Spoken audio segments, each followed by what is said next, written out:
Welcome back to the Lanterne Rouge Cycling Podcast with Benji Naesen. World Champs week, or actually 4 days really, it's already come and gone. In Imola, the 2020 World Championships, we just watched the men's road race. This podcast is going to be talking about the men's and women's road race. Men's won first. Benji said some pretty spicy things on Twitter already, angering his own nation. I'm worried for him. I've told him I can't get over there. I got no diplomatic passport to help him out in Belgium if people turn up with pitchforks at his door in West Vlaams. So with that being said, let's get into the race today. Once again, just like it's the same circuit that the women had, or same across both the men and women's race. It's a really hard circuit, and I think someone mentioned to me that Simon Pello he's not Spanish, Simon Pello, Swiss rider who was helped out with the design of the course in Aigle and Martigny in Switzerland. He said that this course was harder, and that was a hard course, the Aigle Martigny one. So just a reminder, 9 laps for the men, 258 kilometres long, 2 major climbs, but also a third sort of uncategorised one called the Bergulo in each lap. The first of the climbs was the Matolano, 2.2 Ks at 7.1%. That's steep at the start, then flattens out at the end. Second climb and the last climb before the finish, which is about 12 Ks from the finish, is the Cima Gallisterna, 2.3 Ks at 7.3%. So similar length, similar gradient, but the Gallisterna starts off easier and then is quite steep at the end. So certainly looking like it was going to be a launch pad for attacks in the finale. But yeah, very, very hard course. I think over 5,000 meters of climbing. Fortunately, there was no rain today. I believe there was a bit of a headwind on the descent into the finish, about 12 Ks of undulating descent into the finish before a few Ks on the not a velodrome, the autodrome in Imola. But yeah, Benji, why don't you run through what happened sort of in the first, 5 hours or so before the favourites really kicked off. Were you expecting anything to happen from afar? No, not exactly. I wasn't expecting a far attack from like 170 kilometers or anything. I was mainly thinking it would end up starting where the usual World Championships start, whereas around 80 to 60 kilometers where the first signs of attacks and moves start to happen, and it kind of felt like that. Nonetheless, obviously we had a breakaway early on in the stage, including Koch, Jonas Koch, the German. He is usually a sprinter, if I recall correctly, but he's a bit of a hilly sprinter as well sometimes, so he was able to perform quite well in this breakaway, so props to him. Thorsten Tran for Norwegia. That's not a country. Norway. Norway. Norwegia. The Norwegian. Anyway. Friedrich for Austria. We've got Fomanik for Kazakhstan, Arashura for Japan, Grosu for Romania, and Castillo for Mexico. To be honest, these breakaway riders were the first sign of the fact that in the peloton there was going to be some attrition. We had a lot of people that abandoned throughout the race, and we saw that in the breakaway as well, where riders really couldn't follow at certain points, and we ended up with like 4 or 5 riders pretty easily, with early drops being, I think it was Friedrich early on, dropped back, Grosso as well. I think the last 2 were Koch and Tran, and Arashiro was the third man left in that breakaway. But the story in this World Championships is not about the breakaway. We know that. One of the funniest things throughout the parcours was the fact that Soler was reportedly abandoning, and then about 10 minutes later he was riding there. So apparently he didn't abandon and he was still in the peloton. So apparently the race tracker was wrong on that part. But when the real race opened up, a bit before that, we saw 2 teams that were controlling the pace quite well in the peloton, keeping the breakaway on around 6 to 5 minutes. And that was mainly Belgium and Switzerland. Switzerland for Hirschi, Belgium for Van Aert. And one thing I really noticed early on is that they were clearly going for Van Aert today, which I was hoping for in the preview. And I was doubting whether they would, because Belgium always makes some mistakes in regards to which leader they go for. They try and go for 2 people or 3 people sometimes. But this time around, they had a clear leader in mind. It was Van Aert, and they wanted to go all out for him. And in the end, that might have turned out well, might have turned out not well. But first of all, the first movements, the actual movements in the peloton, were not actually from Switzerland or Belgium. we had some pacing by Belgium, and we saw that by the fact that, for example, the early two guys of the Belgian Tactics were Stuyven and Naesen, and Naesen dropped in about fifth last round somewhere, then came back to the front based on the plateau section between the climbs, and then dropped fully. This exactly the same happened to Stuyven, so it looked like it was a repetitive strategy there. But suddenly the French were there. The French started with around 70 kilometers to go in the third last lap. Yes, that's correct, the third last lap on one of the two hills. I think it was on the second one, the Cimo Galisterno. Is that the right name? Yeah, Fletcher Wallonia and Chima Galistern are the correct pronunciations. It was interesting from France doing that with Quentin Pacher, who I think is out of contract. He's on his Pro Conti rider with B&B. You guys all know him from us talking about him in the Tour de France. Out of contract, another pretty good performance today. And I think Nance Peters was pacing as well, the Agidou Le Mondial rider. The favourites, we mentioned it, I think, on the preview podcast, but just a reminder, obviously France were pacing for, or riding today for Alaphilippe. Denmark for Fuglsang, Italy, unclear, Bagioli, Nibali, Etiol, Ulissi, but Ulissi got dropped pretty early.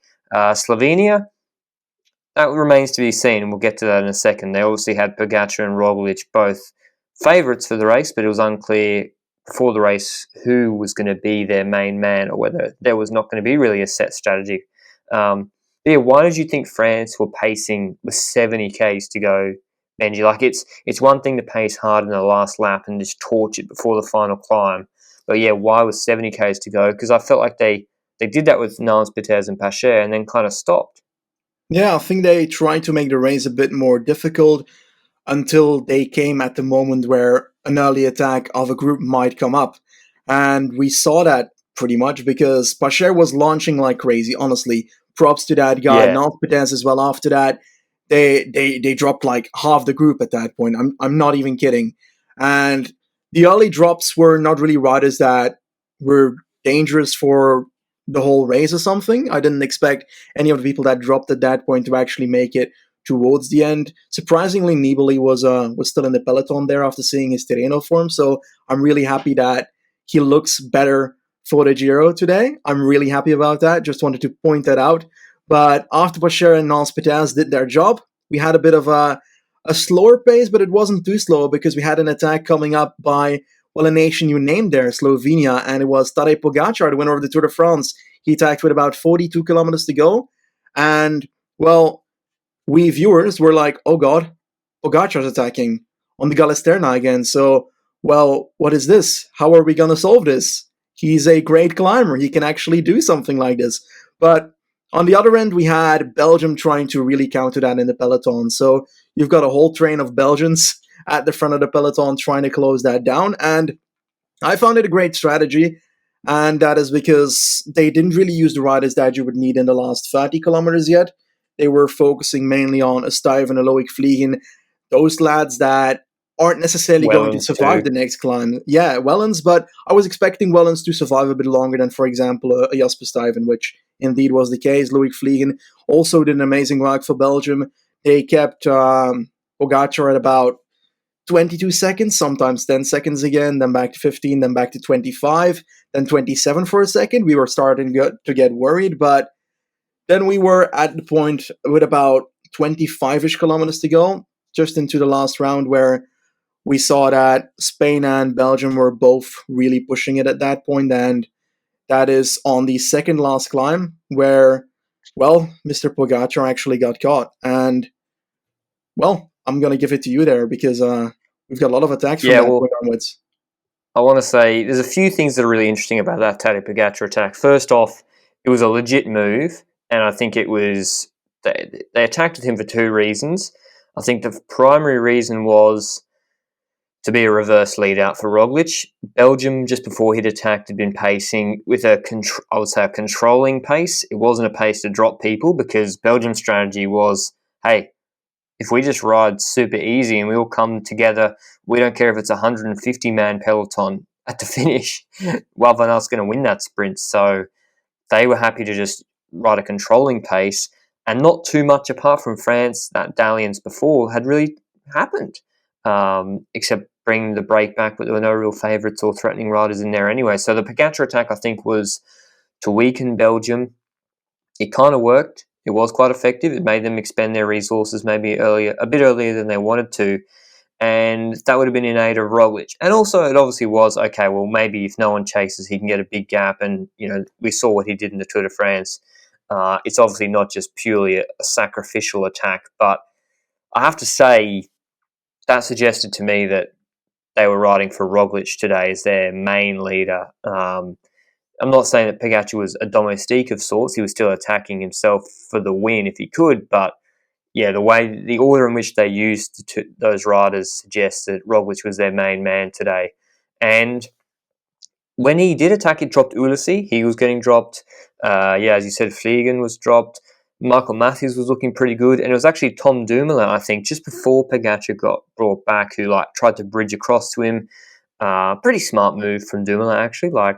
He's not going to win the sprint. And maybe if he was able to bridge across to Tadej, they could work together on the climb or whatever and, actually make something happen. But, it wasn't.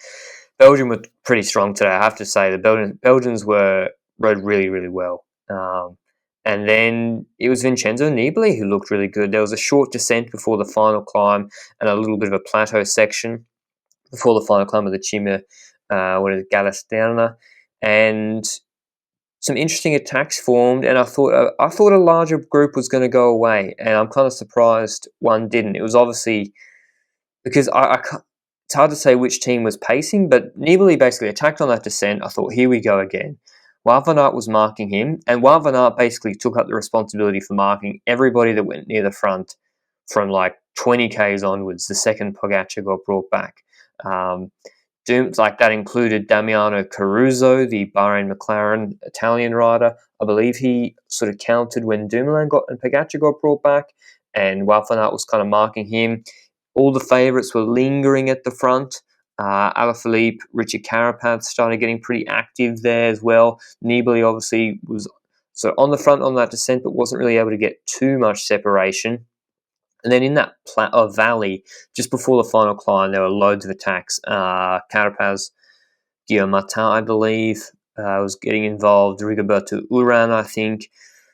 And that all made sense because this is one of your last chances. Hey, get a little bit of a gap and try and make it onto the climb in a reduced group that doesn't involve Wout van Aert or Michael Matthews, or preferably Julian Alaphilippe as well. And try and actually hope that the other teams, the other favourites, don't have the strength to bring you back. But nothing really eventuated. Tom Pidcock had been dropped at that point. Luke Rowe had been doing a pretty good job for him for Great Britain, and it was pretty much the entirety of the favourites, all in the front 30 riders when they went on to that final climb, with Belgium still pacing. I think with Greg Van Avermaet. Greg Van Avermaet was pretty much the last man, I think, with 13.1 Ks to go. But again, as I said, they weren't pacing too hard. And did you see Hirschi drop his water bottle, Benji? So Mark Hirschi, Swiss rider, he dropped his water bottle, threw it away, and then he attacked pretty early on that final climb. And I don't know, it was kind of it was an attack, but then he saw Wout van Aert was on his wheel and just kept drilling it, and he basically, that was the move which dropped pretty much everyone except the domestiques or helpers. It was just the favourites at that point.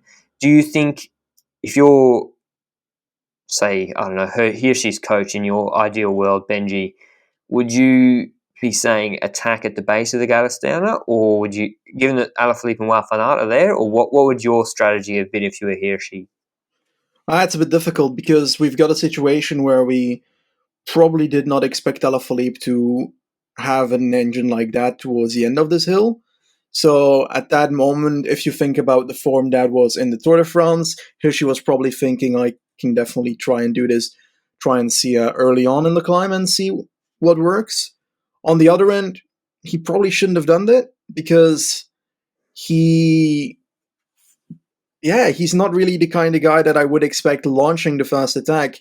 He probably wanted to drop a Wout van Aert indeed, but Wout van Aert was pretty easy to respond to that. So I was more expecting, like genuinely, before the race started, the only person that I would expect to be able to drop Van Aert on these hills today would be an Alaphilippe in good form. And at that point on the climb, I didn't really expect Hirschi to drop Van Aert. So yeah, it's a bit difficult. Maybe Hirschi was hoping that it would work, but if you were the leader of Hirschi, I'm not sure what you could say to him, because waiting till the end, well, it might have been better for him, but on the other end, you can never expect what is going to happen on a hill like this in the last kilometers of a World Championships, to be honest. I mean, I know I'm really like nitpicking here, but I think you see the difference between a Tour de France breakaway where he is the superior rider in the break and he can just step off people when he wants to and go clear on his own, and then you can't just do the attack with the same abandon when you've got Wout van Aert, Alaphilippe all staring at you. I think a better case of what he did, a really good example of the different strategy, is what he did on stage 2 Tour de France, when he was just laser focused on Julian Alaphilippe's back wheel and followed his attack, although he did have to close it down on his own. This is a different climb, though. It's very steep. To be honest, I expected the way they'd raced it. Of course, Alaphilippe was going to have to attack on this climb. We saw on Poggio in the steepest section there, not as steep on the Poggio as this climb was, but still on the steepest section on Poggio, barely anyone could, well, no one could follow him. He crested it on his own. Wout van Aert caught him on the descent. So, yeah, I think it was interesting for me to see that people were riding at a high pace or attacking before Alaphilippe did anything. And then it was after Hirschi increased the pace, there was a group of favourites. You had Schachmann, Fulsang, Alaphilippe, Van Aert, Kwiatkowski, Hirschi, might be missing someone, my apologies, Roglic as well. He's obviously there for Slovenia. And Kwiatkowski went with 17Ks to go, still maybe halfway up the climb in the drops. And Michael Matthews had missed that move. This then drops Schachmann and seems to put pretty much everyone on their limit when Kwiatkowski was on the front. Looked to me like everyone was on their limit. Wout van Aert was, just holding onto his wheel. Definitely wasn't thinking about attacking at this point. Then Julian Alaphilippe, second wheel on Kwiatkowski, massive attack before the crest of this climb on the steepest section in a really big gear. And if you look at the overhead shot, I think UCI tweeted it, the video, you can see the separation he gets on the other riders. And then it's still quick. You know that everyone's kind of cooked, right? Because when you look at who's chasing, pretty much zero reaction. People kind of, I think Fulsang fanned out a bit into the middle of the road, but didn't really didn't like move up any wheels or positions on the chase. And it was still Wout van Aert sitting on Kwiatkowski, who was trying to bring it back. So yeah, Alaphilippe just in magic form, maybe on these climbs, on these sort of steep finales, he looks like he's the best in the world, especially after 200 Ks. He should be the favourite for Liège-Bastogne-Liège later this year. Were you surprised that Alaphilippe was able to get such a gap, Benji, or was it even a big gap? Like, I'm not sure who had our stopwatch, who was supposed to have the stopwatch today, but yeah, was it even that big a gap over the crest? And then remember, we've got 12 Ks into the finish of pretty much rolling descent. Well, it wasn't really a big gap, it was 9 seconds, but you know that from that crest onwards, you've got a bit of a descent, and you've got a bit of a plateau section and some more descent towards the actual Imola circuit then in the last 3 to 4 kilometers. So you could say it was not really a big gap, but the issue is that you've got a chasing group, like you mentioned, that has Wout van Aert in it. So if you're anybody else in that group, you're going to be like, well, if we bring Van Aert to that Alaphilippe rider up front, then Wout van Aert wins this. So we'll be fighting for second, so I might as well just sit up and fight for second anyway, and maybe have a bigger chance of beating Van Aert. Is that an illogical way of thinking, or do you think that people should always... I believe that people should always go for the gold prize, but that's not how a World Championship works, obviously, because you've got that silver medal that's worth something as well. So I believe that riders that don't think they could beat Wout van Aert were definitely thinking, well, maybe this is not a good idea to work so well here. No, I don't think that's what happened. I think people are missing one very important point about this. 258-kilometre race, 5,000-metre circuit. Benji, you said it's a race of attrition. and Julien Alaphilippe has stepped off them after Hirschi had attacked. Wout van Aert had closed it down. Maybe Wout van Aert had done a little bit too much closing people down from 20k's onwards.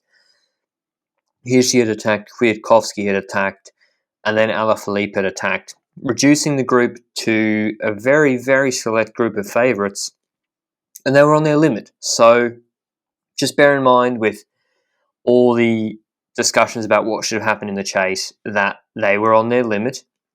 That's everyone in the group, some more than others. I think Kwiatkowski was still looking okay, and he recovered a little bit. Hirschi was okay on the descent pass, but not really much help otherwise. Fuglsang, hard to say.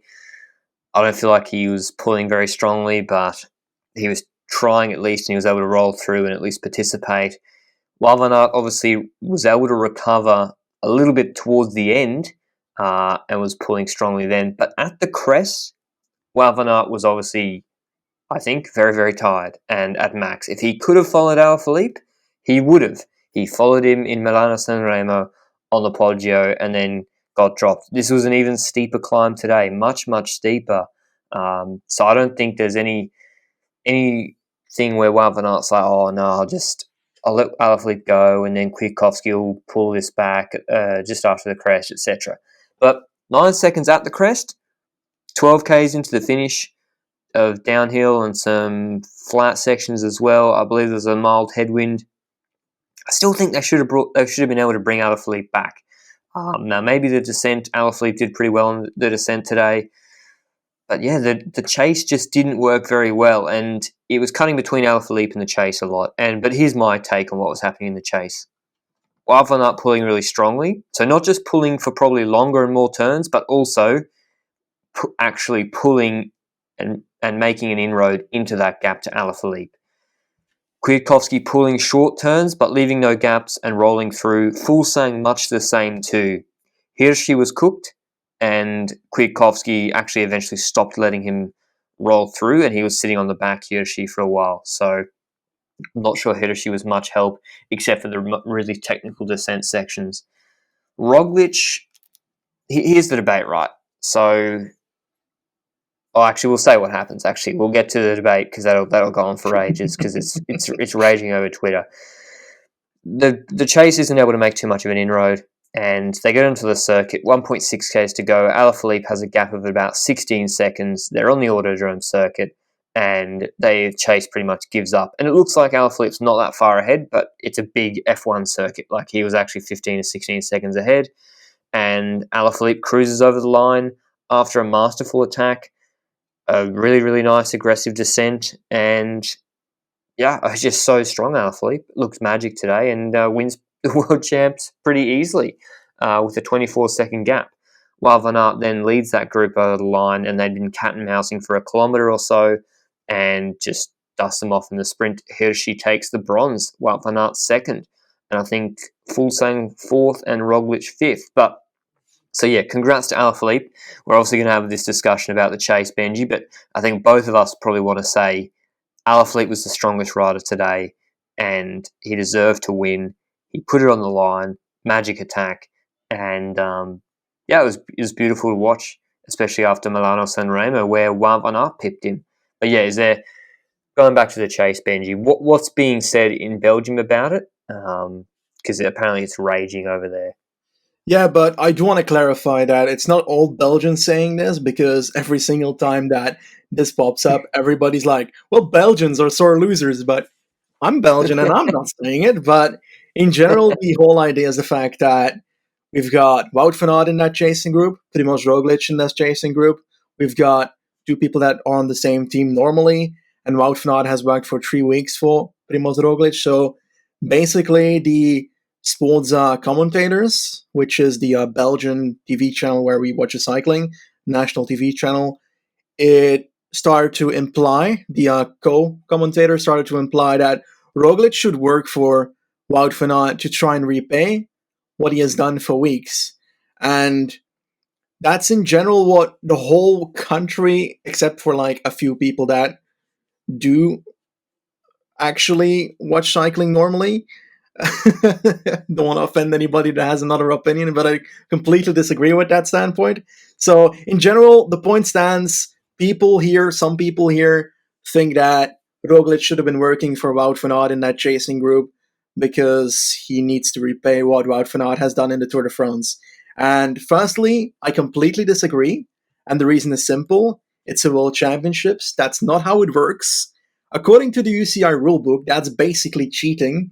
If you start working for someone else of another team, obviously you can always pretend that you're not intelligent and riding for yourself until you don't have enough energy to do it yourself. But everybody knows you would be working for Wout van Aert if Roglic just started pacing fully in that chasing group, fully at the front.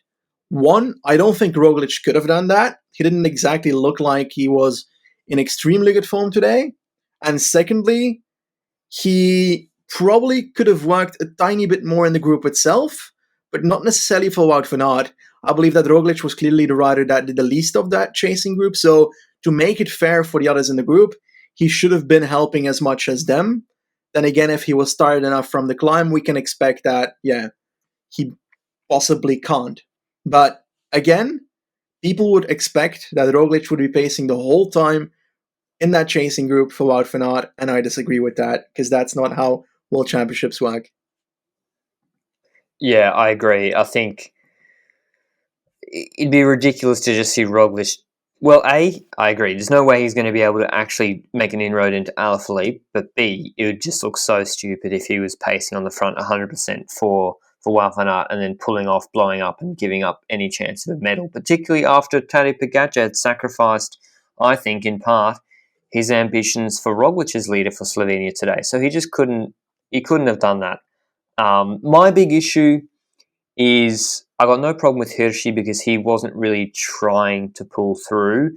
Kwiatkowski sort of stopped him rotating.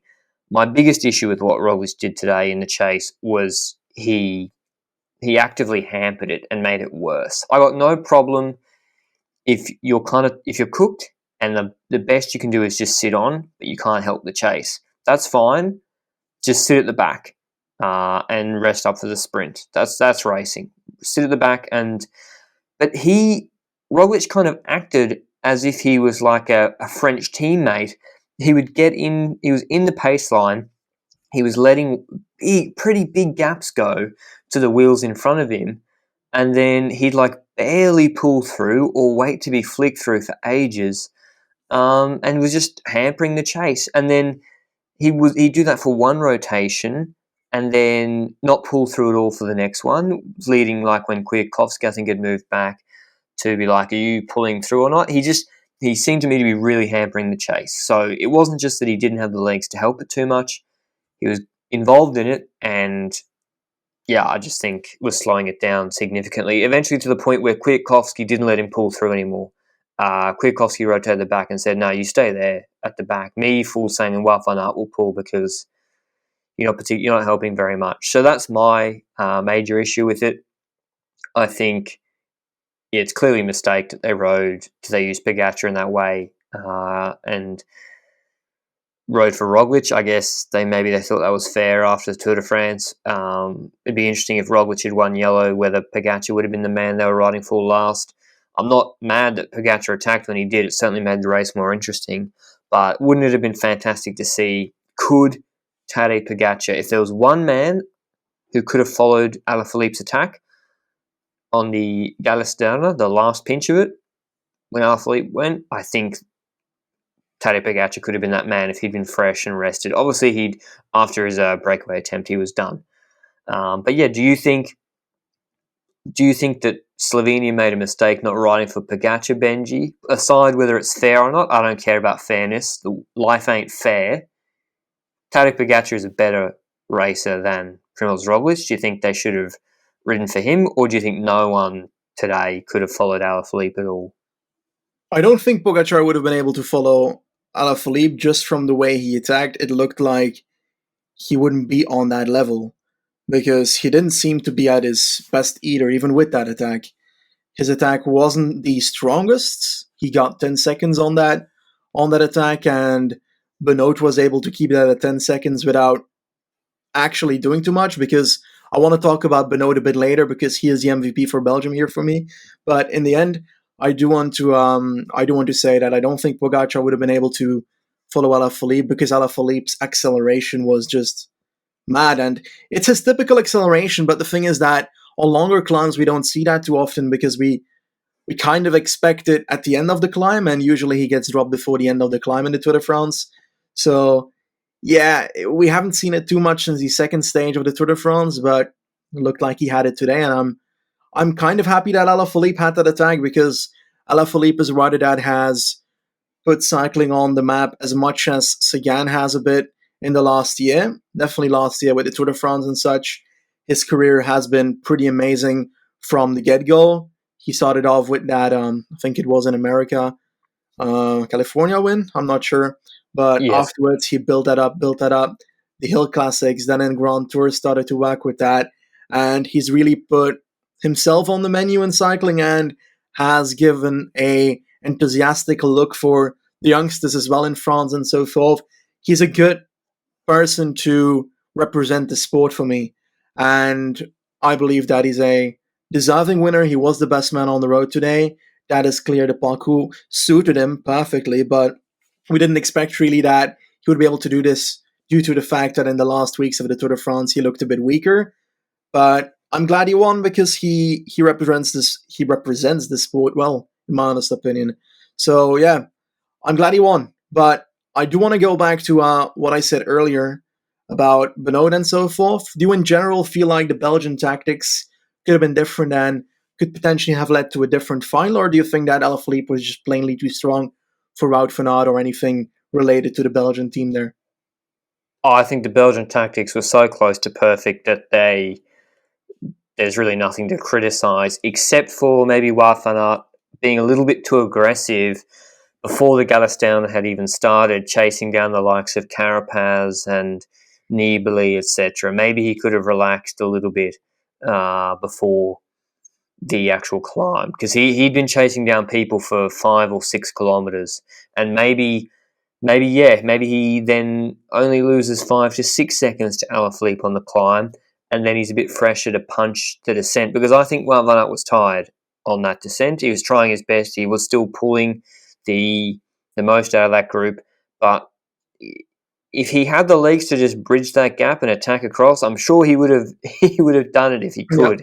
I don't think Wout van Aert was trying to play some 4D chess game where he's like, "I'll get Kwiatkowski and co to pull me back and then win the sprint." I think he was doing his best. He was just tired. Like they were at their limit at the end of that climb. He still, I know he's superhuman and all that, but he still is like 15 kilos or 10 kilos heavier than a lot of these guys at the end of 260 kilometers, 5,000 meters of climbing. It's not like Milano San Remo where it's not much climbing really at all before Cipressa and Poggio. It's just a gentle climb that doesn't really bother anybody. So, yeah, I think he was pretty tired. I think he did his maximum. Whether he got the Sagan 2017 treatment on the descent, I said that at the time, and on the chase, maybe a little bit. I think it'd be really disappointing if he did because it's one thing it's one thing playing coy and not chasing down a break or an attack where you think there's like 80% chance or 85% chance it's going to get brought back. So why really help out at all and put yourself on the limit because then you're going to lose to the good sprinter in the group. But the minute Alaphilippe crested that climb, it's like if you don't chase properly, if you don't all 100% fully commit and work together, he will win. So that's 100% certainty that he will win if you guys play cat and mouse. And at all. Like even if for a 30-second period they did, it went out to 9 to 15, 16 seconds. So there's no real like game theory benefit that I could see of trying to sit on. Now, whether Roglic and Hirschi, I think Hirschi was tired. Roglic, etc. I've already said my piece about that. But yeah, I don't think that Kwiatkowski or Fulsang. I mean, if they could pull more, then they should have. I don't think it was smart not to, because if they work really well and they did have the legs, then they bring back Alaphilippe on the autodrome or whatever it's called, and then you attack Wout van Aert before the finale, and then he's left with a hard choice of do I close down this attack on my own with 1,200 meters to go with Kwiatkowski on my wheel if it's Fulsang or Roglic who attacks, or Hirschi? And that's probably your best chance of winning. But yeah, it's an interesting finale. I think there's going to be a lot of discussions about what happened and what could have been done differently. You got to remember in that we're talking like a 13, 14 minute period where this is all going on. So it's a lot, and they're all at their limit at the end of 6.5 hours or whatever of racing. So they've got no race radios, team radios. Making decisions on the road is always going to be difficult. So yeah, obviously my whole channel is based around analysing things with 2020 hindsight and all the available information. But I think we just remember that sometimes it's hard to make those decisions on the road, particularly when they couldn't really see where Alaphilippe was. He himself didn't really know where the time gaps were.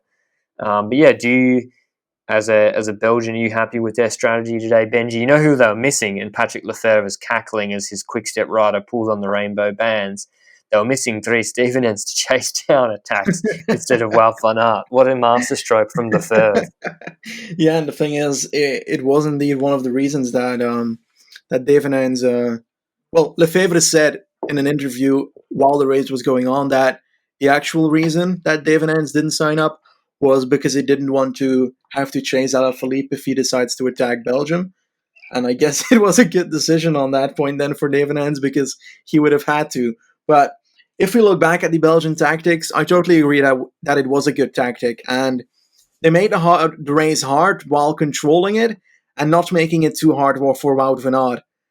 The master strokes for me were Van Avermaet and Benoit at a certain point. We were, I think, just after the Mazzolano in the last circuit. So you've got the first of the two climbs. Just after that section, you've got the moment where the group with Nibali and Van Aert was up front. Those guys got caught. There was a little group that tried to get away. And at that moment, I was kind of scared because Wout van Aert was in the second group and Van Avermaet had closed down with these guys that attacked away, including, I think it was Carapaz as well in that first group. But Alaphilippe was in that group as well. So I was a bit unsure whether that was actually a good idea. But on paper, it's a great idea to counter an attack with one of your teammates. So Van Avermaet came from the back of the group after almost being dropped, went past that group, and reacted to the attacks of the likes of Alaphilippe in that fast group that had like 5 seconds or something. But the issue was, in the group behind, there was literally no one that didn't have teammates up front.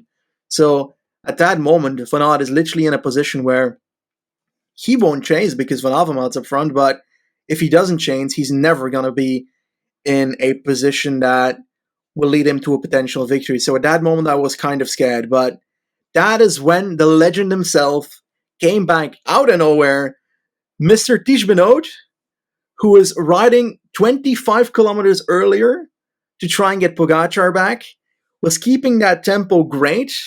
On the Mazzolano itself, he was still pacing. And after the Mazzolano, he came back to that chasing group, brought Van Aert back to the group Van Avermaet, and yeah, that was perfect for me. Honestly, MVP of Belgium, Tish Benoit, because of that, genuinely. And I believe the Belgian tactics were as good as it can get without, as you said, having communication in the race, because the way that was set up without communication, it's crazy, genuinely. And I think the only reason that they lost was because Van Aert was just not good enough to follow Alaphilippe's acceleration, and that just proves that the best rider won the race, and that Wout van Aert is still human, which is also a thing that is kind of important. We need to see a champion lose as well, because otherwise it's going to be less effective to Belgians. If he starts winning everything, then after the 7th victory, you're like, well, okay, it was Van Aert again, but now I can all out still support him in any race that he goes to as a Belgian. So kind of happy about that as well, because yeah, you got to be honest, if a rider starts winning everything, then it's going to be less hyped for him to win another race. Yeah, and we'll have that discussion, I think, maybe when we talk about the women's race in a second. Just doing a bit of housekeeping, reading out the full top 10. Alaphilippe first, 24-second advantage over Wout van Aert taking out silver. Hirschi third, the Swiss rider, after winning the under-23s World Champs in 2018, already a bronze in the men's elite champs. Kwiatkowski 4th, Fulsang 5th, Primoz Roglic, the last of that group, 6th. Michael Matthews won the bunch sprint for the third group. Obviously, he had to, ahead of Valverde, top 10. Schachmann 9th. Damiano Caruso 10th. I'm just looking now. Who else we got here? Valgren 11th, probably the best result he's had in a while. He just does a good result in the World Champs, it seems.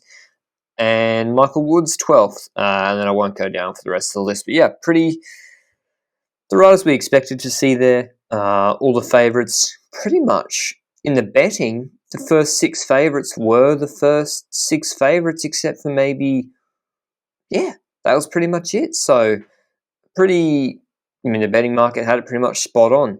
But just quickly talking about Julien Alaphilippe's palmares so far, he's won multiple Tour de France stages in the last couple of years.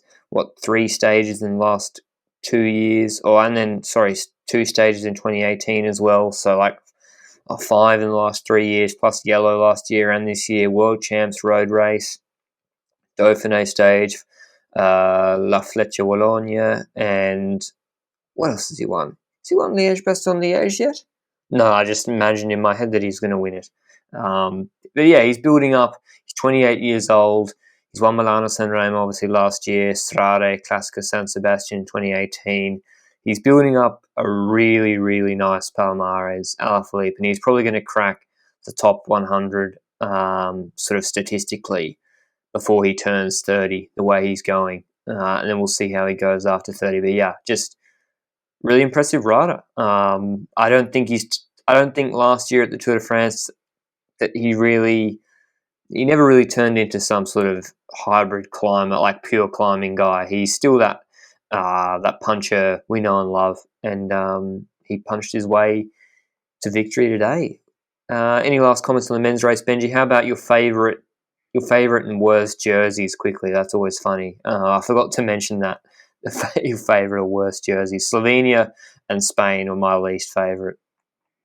Oh, you hate Slovenia. I like it. I generally like it with the Trivlak, I think the name is, of the three-peak mountain on the middle. Well, it's the colour palette. The color. Well, I think the color palette fits. It's not a bad color palette. The colors are complementary. The Spain one is a bit meh, indeed. Like you said, it's a bit chaotic, and the way it's made, it's basically made by someone who just painted a few lines on a jersey and thought it was okay. But additionally, the Belgian one, I like it. We've got Colombia. It's really annoying because I always think when a Colombian's up front, that's a Belgian because it has the blue and the flag in the middle. So that's confusing. Colombia should be illegal. And outside of that, I don't know. Yeah, I agree. I like the British one. I actually like the German one. French one is a bit close to the Italian one. I find it hard to distinguish between the two of them. I prefer the Italian one. Other news, Chris Froome, he's just on Twitter. He just congratulates everyone. I don't know why people congratulate everyone on Twitter. Like I feel like Froome wants to be UCI president when he retires. He should. I think that's sort of what, I would never do something like that. I would just send them a text if I'm actually mates with them saying congrats on the big Dubski. I wouldn't really publicise it. But I don't want to talk about those things. I see the worst in people. I don't need to look past seeing them to get all I need. I've built up all my hatreds over the years. Benji, that's why I have you here to give me a second breath. That's a movie quote, by the way, that I've melded for my own benefit. Let me know if you actually get what movie that is from. But it's kind of, you can see I'm losing my mind a little bit here. On to the women's race. A fantastic men's race in the last 40 Ks, but onto the women's race. And 5 laps of the same circuit, same climbs, more crosswind yesterday for the women's race on Saturday. And I think that made a little bit of a difference on the climbs. It really thinned out the bunch early. But yeah, 100, I don't know why they're saying, not showing the exact distance, but I think it was 140 Ks. And favourites were Anna van der Breggen, $2.50 favourite, very, very heavy favourite, especially because Annemiek van Vleuten had a broken wrist starting the race.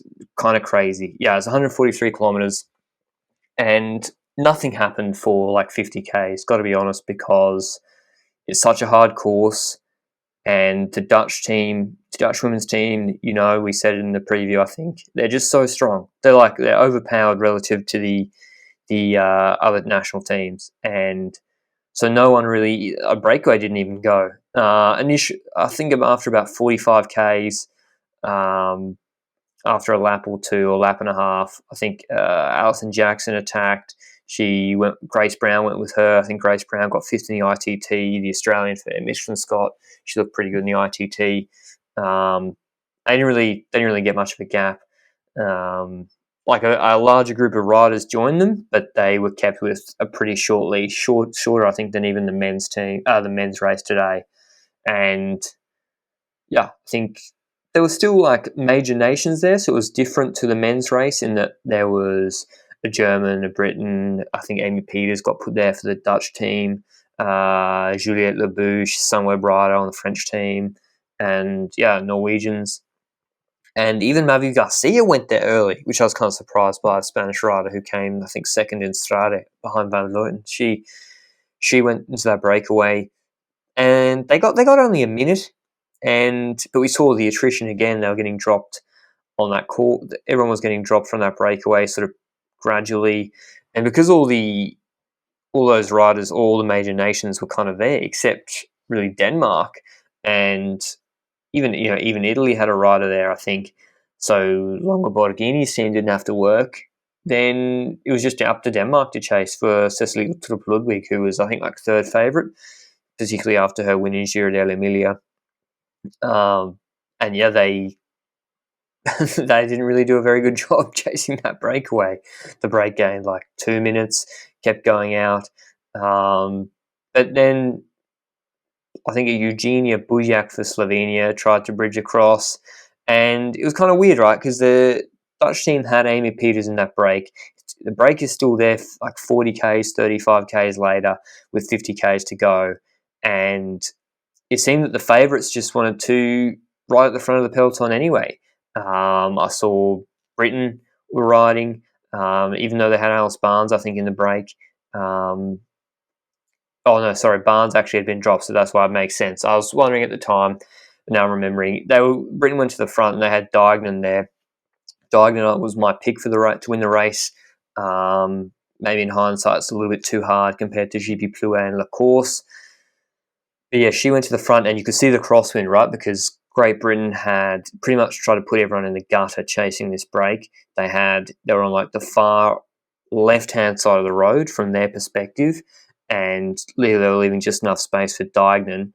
And you could see the wind when they cut to the flags on the side of the road. There was an Italian flag in particular on that one of the climbs where I think it was the Matolana climb, the crosswind, and that's why it was kind of smart for Britain to chase in that way, because at least if you're going to chase and commit your domestiques, you're at least putting everyone else into difficulty except for your favourite, Diagnan, who was getting a bit of a draft. But the main move was on the Gaddesdown and a climb. I think before then, the Dutch women had kind of taken turns pacing, like Van der Breggen, I think, had attacked before, and like on the Gaddesdowner, but I didn't really see it as an attack. I just saw it as her increasing the pace. I think she was followed by Nui Adoma. They brought the gap down to like 18 seconds, and I think another Dutch rider was pacing for them as well.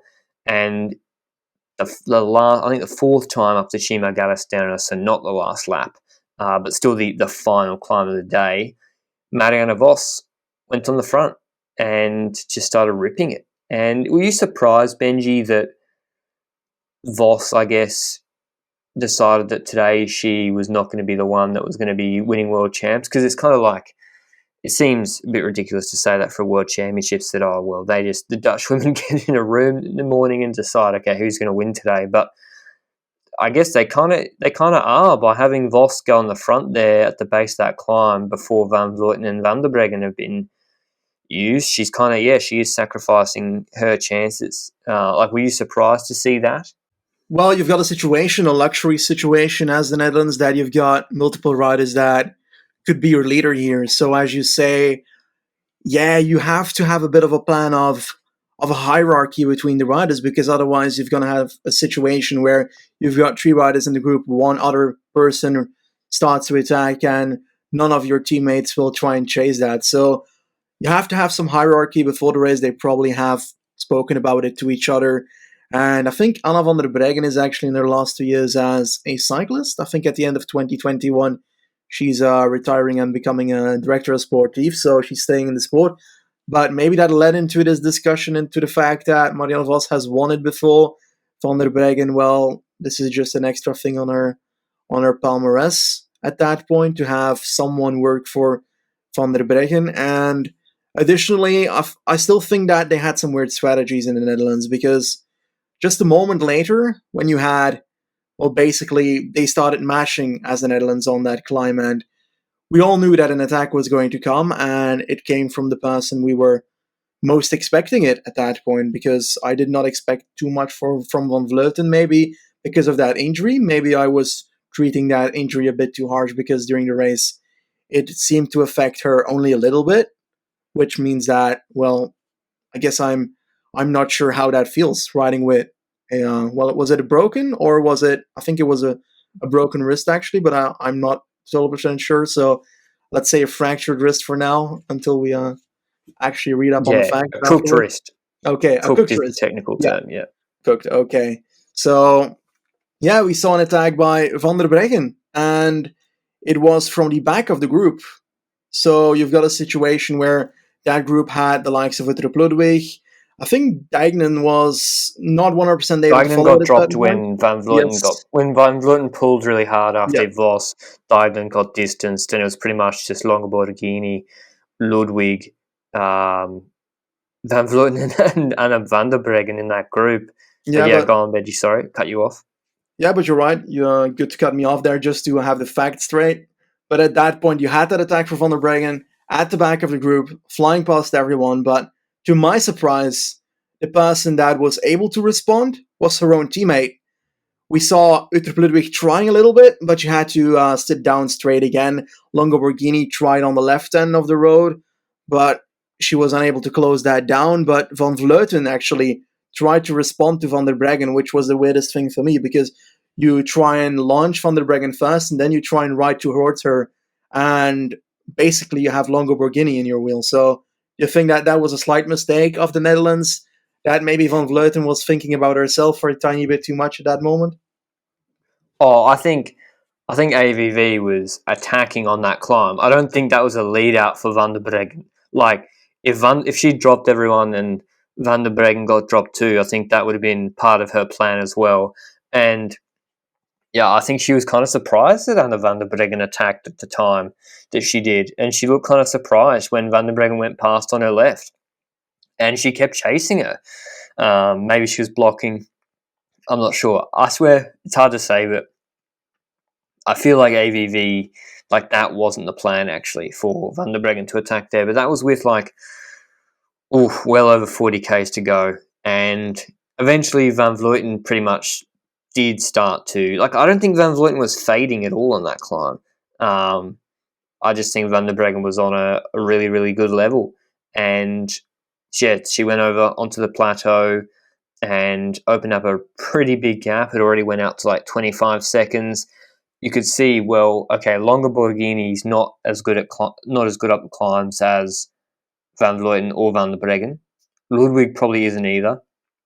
Ludwig not really going to help too much on the flats, and they weren't really making any inroads there. And AVV was sitting up at that point and sitting on.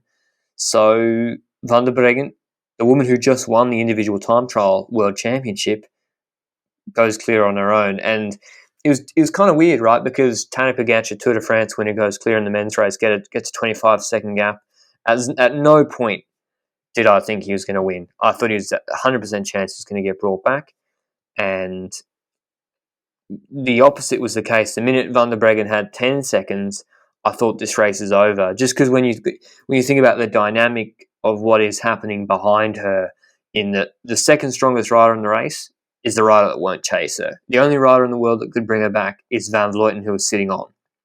The Longa Borghini is going to lose time every lap on Van der Breggen riding on the front on the climbs, and maybe if she makes back a few seconds here or there on the descent or on the plateau, it's not going to be enough to close that gap down. And over the course of 40 kilometres head-to-head, Van der Breggen is going to keep extending that gap, and same with Ludwig as well. And eventually I think a larger chase formed with Lippert, Nuyadoma, Diagnan, and Ludwig. But that wasn't really a good thing, because that suggested that Longa Borghini and Ludwig had kind of waited for those other riders to catch them. That meant that the gap was able to go out to over like 2 minutes or so. And yeah, it was done at that point. Van der Breggen, they were never going to bring her back unless she had a mechanical or crash or something. There was a pretty sick helicopter shot of her on the ridgeline. Looked really good. I think there was the same shot today with Alaphilippe. Specialized marketing team, must be their wet dream what happened on the this World Championships weekend.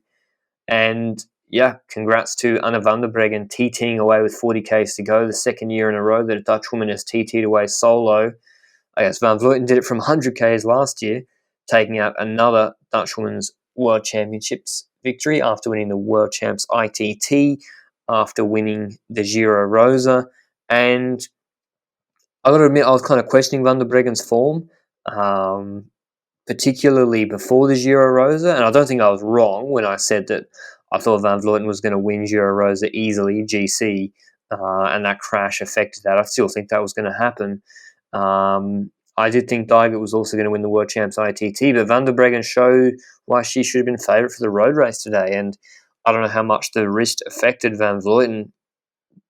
Probably not. Like, I don't think it really would have changed the race result, even if Van Vleuten was 100% healthy, because AVV was giving it the max on that climb with 42Ks to go, and Van der Breggen just stepped off her and put a big, big gap into all the other favourites. So, yeah, she looks in magic form. Kind of crazy that she was going to retire, I think, at the end of this year, but is only now retiring at the end of 2021, or says she is retiring then, because the Olympics got moved, and her big goal was the Olympics road race, I think, winning gold there. And obviously, whoever's the leader of the Dutch women's team is going to be the heavy favourite for that even next year. I don't see anyone usurping them. Although I've got to look at the profile, because maybe Lizzie Deignan she's in magic form too, and Lippert and co. But yeah, it's such a strong team, because now, that being said, going now to the minor placings, Van Vleuten and Longa Borghini had pretty much attacked and dropped Ludwig, Lippert, and I think Nuyadoma, and Longa Borghini rode pretty strong, actually, given that she was pretty much solo chasing Van der Breggen. She held the gap at like a minute for a little bit, but yeah, she just never was going to be able to match like the TT of Van der Breggen, and she had Annemiek van Vleuten on her wheel the whole time. But yeah, what happened in the sprint, Benji? Because there's actually a bit more controversy there. It's kind of gone under the radar a bit, but I was up in arms about it. I thought it was outrageous. But what happened in the sprint for the minors, with the whole road wide open? Yeah, I found it pretty outrageous as well. And the fact is that you've got that second and third person in the race, which is Longa Borghini and Van Vleuten, trying to sprint for the silver medal here.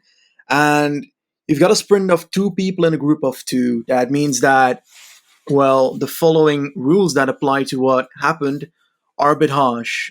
And let me dive into it. So you've got a situation where Longa Borghini is at the front, and she starts a sprint pretty early on, but she puts a line from the barriers a bit diagonal towards the middle, her sprinting line. So she was basically sprinting towards the middle of the road when the sprint started. And then Van Vleuten was clever enough to see that there was a gap enough to go through on the right side, like plenty enough, like two Van Vleutens could pass her at that Big moment. gap. And then suddenly, Longa Borghini deviates from her line and basically changes her line diagonally to the barriers again. So she's basically cutting off Van Vleuten, but at that point, Van Vleuten is next to her. And it got a bit dirty when she actually started using her elbow to try and keep Van Vleuten behind her. So to me, this was, I don't want to say it because it's annoying to talk about, but it feels a bit like that stage in Bologna that we don't want to talk about, where there an accident happened with similar well, things happening causing that accident. I think that Van Vleuten could have been in the barriers here if Longoborghini did it a tiny bit more, and she shouldn't have done it.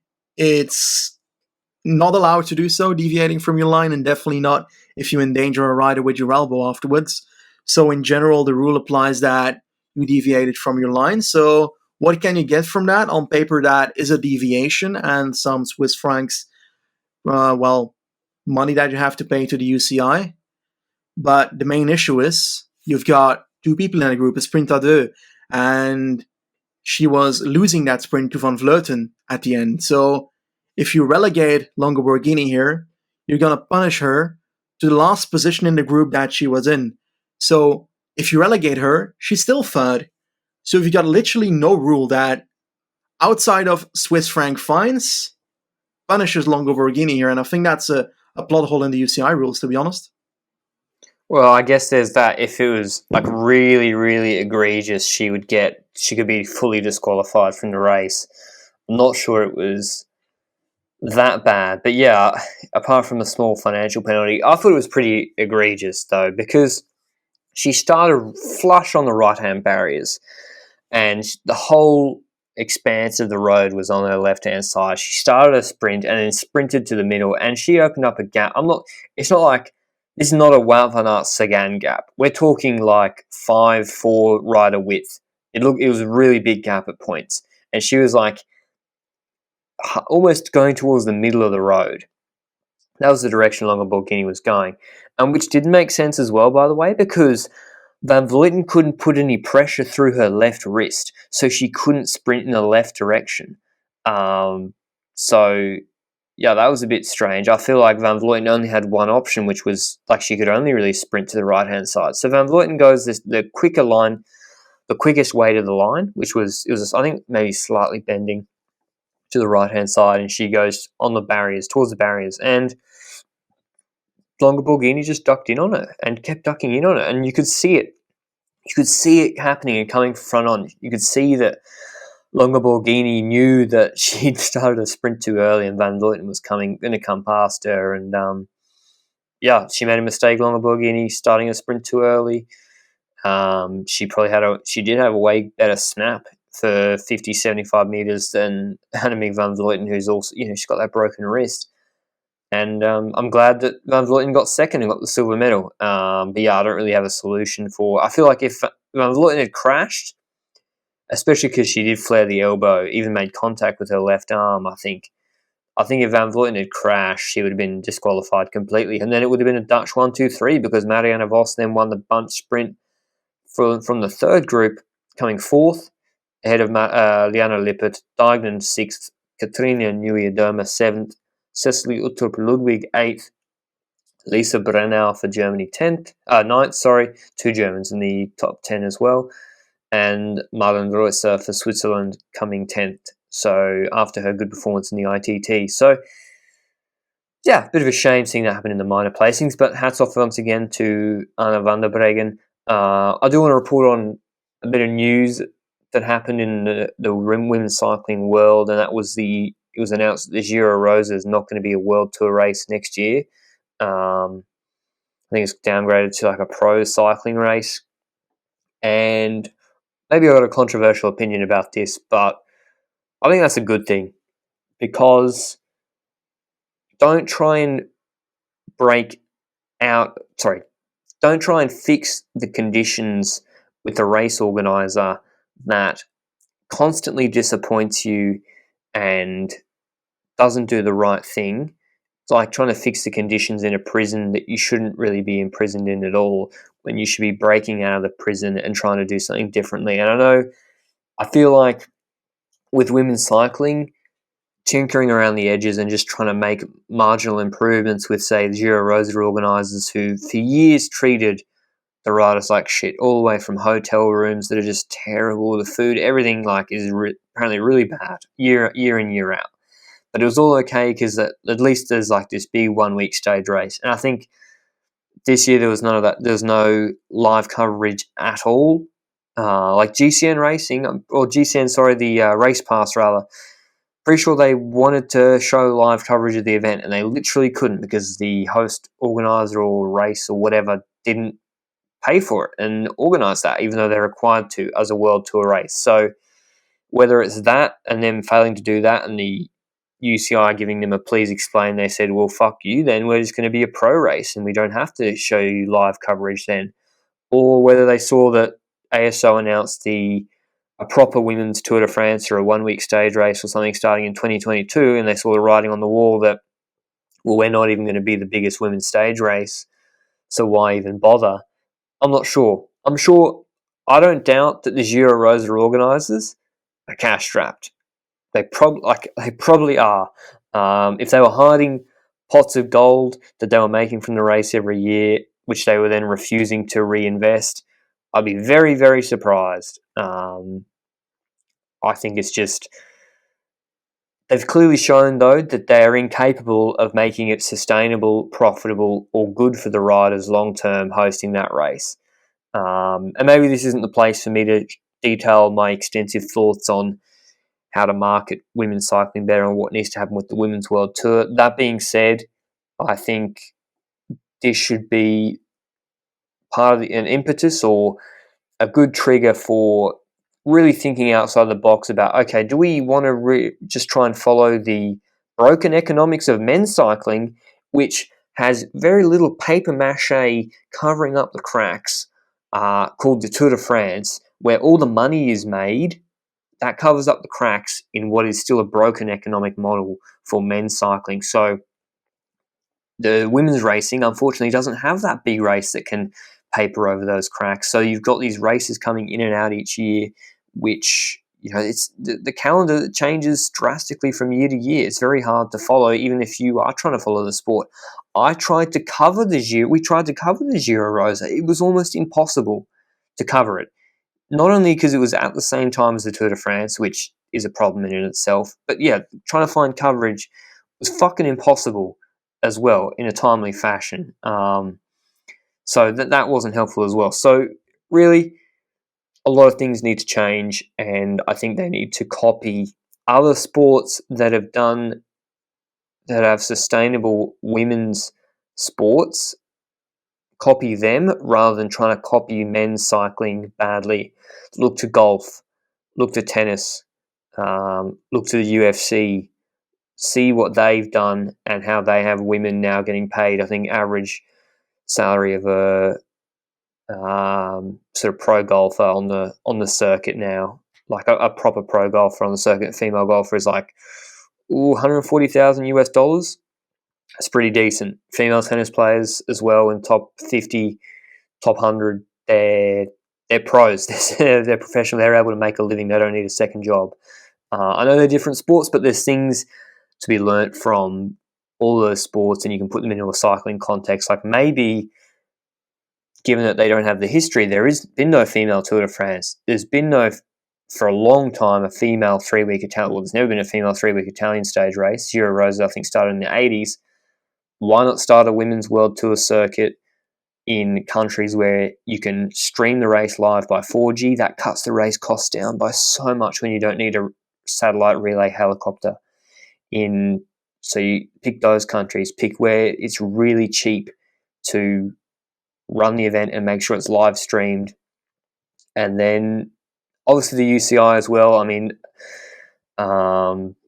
Elizabeth Banks wrote an article in Cycling News about how the UCI needs to do something, and the UCI needs to do something, but a lot of people don't really elucidate what that something is. And the UCI needs to subsidise some sort of race program, and I know people don't like this because they think the UCI fucks everything up, but they need to subsidise a race program that the UCI owns the races or is a proper stakeholder in the races, because otherwise, you're just going to have race organisers going in and out, in and out, in and out, and there's no stable structure. Whereas, like F1, they sort of control the races and the whole and the whole program and calendar. Same thing needs to happen for the Women's World Tour in affordable countries. Ensure live streaming, etc. And UCI is going to have to subsidise it. Now, maybe they don't have the money. I'm not sure, but if you do that for 2 to 3 years, you make sure it's all live streamed. The female riders have to take ownership of it as well. it's not fair that they have to promote their own sport as much as they do on an individual level instead of just riding. Like, no one asks Greg Van Avermaet to share the link of where to watch his race that weekend. That's not fair, but life isn't fair, and it's the reality. So they also need to, when these live streams or live coverage is happening, if every single female rider shared a swipe up link of that or shared a link of it prior to the race on social media, 24 hours before and then 4 hours before, if every team did that, if every stakeholder in women's cycling did that and every participant, a lot of people would be watching the races by default, just by that reach. Like, a lot of these riders have pretty healthy social media accounts now. And yeah, as I said, no one's asking Peter Sagan to do that for his races, but it's just something I don't really think about what's fair or not. I just think that would work. So that needs to be part of it as well. But I've rambled on too long about the Giro Rose. I just had to get that off my chest because, yeah, that was some big news. People were saying it was really disappointing, and I think turn it around and say, what can we do differently? Is this actually the start of something we can do, or should instigate us doing something differently and moving into a positive direction, getting rid of this race that seems to have problems and annoy us every year? But anyway, Benji, any last thoughts on the Women's World Championships, or would you like to respond to it? Did I miss anything, or do you disagree with what I was saying? I totally agree with you, but I do want to bring up two more points. Firstly, that in the race itself, we had Uttrup Ludwig. She was using electronic shifters. And, well, she had a bit of a problem in the last lap. She started the climb on her electronic shifters. The battery was dead on the climb. And in the descent, she was stuck on a very high gear. So, well, a lot of people were sparking again towards the, oh no, innovation, see what the problems are in cycling when you use electronic stuff.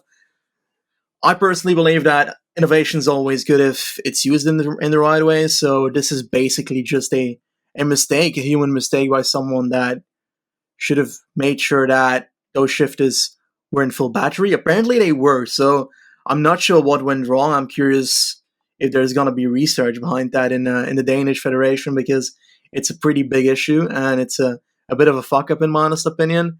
So that's a topic I wanted to put in hand, and afterwards I'd like to talk about the Flanders 2021 for a short period. But what's your opinion on the electronic shifters issue here?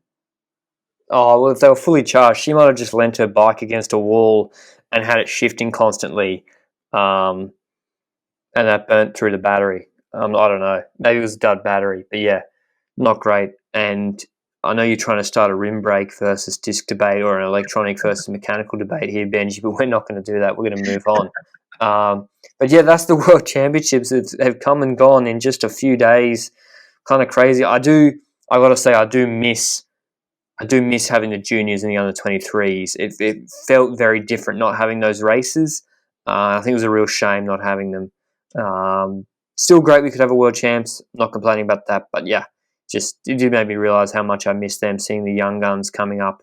And just to recap, who won what? Anna van der Breggen won gold in the ITT and the road race. Filippo Ganna won gold in the men's ITT, and Julien Alaphilippe took gold in the men's road race. So some big names, some big favourites winning. No massive surprises at all, actually. Pretty much the favourite for every event won, except Wout van Aert was the favourite and Alaphilippe was the second favourite for the road race. But yeah, Flanders 2021, obviously there's going to be a big Lanterne Rouge cycling podcast meetup at Benji's house. I know you're excited about it, Benji. What is the parcours? I haven't even looked at it. So basically, you start at the coast for the time trial in Knokke Heist, and you move towards Bruges.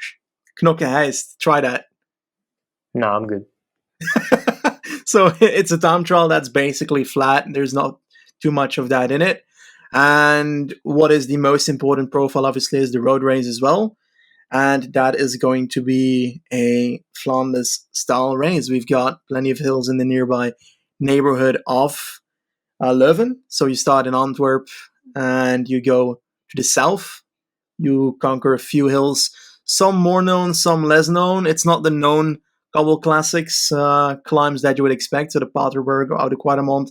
It's more, I don't even know the names. They're pretty much unknown and hardly used in races, but It's going to be quite hard because the denivelles, the height meters, it's again above 2,500 meters, so it's not going to be an easy World Championships.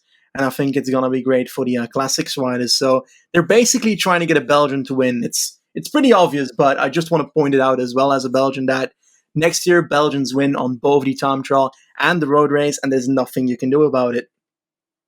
How long is the time trial? I genuinely don't even know. I think it's 38 kilometers. Okay, interesting. Yeah, well, that just sounds to me like Wout van Aert against Mathieu van der Poel in the road race, which is, that'll be pretty exciting. I'm glad it's in Belgium. Obviously, you literally live there, and I'm going to be in Europe next year, so I'll be at the World Champs. But that's all from us today. I think we've gone long enough. Crazy that the World Champs has already been here, and in such a weird order as well, straight after the Tour de France. And I think we have a little gap, I believe, now for a couple of days until the Bing Bang Tour on the 29th. Well, not even a couple of days. That's on the 29th, starting on Tuesday. That's Benji's home stage race, I think. I love the Bing Bang Tour. Benji was trying to do it all on his own, and I said, hey, I'll do it too, because he's worried that my pronunciation of all the stages was going to be so bad that we'd get our ratings and reviews destroyed on Apple Podcasts, which, by the way, are nearly at 1,000, which is just insane. Thanks for all the ratings and reviews on Apple Podcasts. Crazy. What a nice segue that was. But yeah, lead us out, Benji. World Champs done.